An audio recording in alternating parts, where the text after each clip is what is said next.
Hi guys. Welcome to our YouTube channel Everything About Accounting.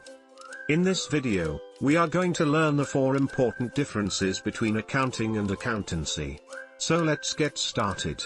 1. Accounting starts where bookkeeping ends, while accountancy is the knowledge of how to do accounting. 2.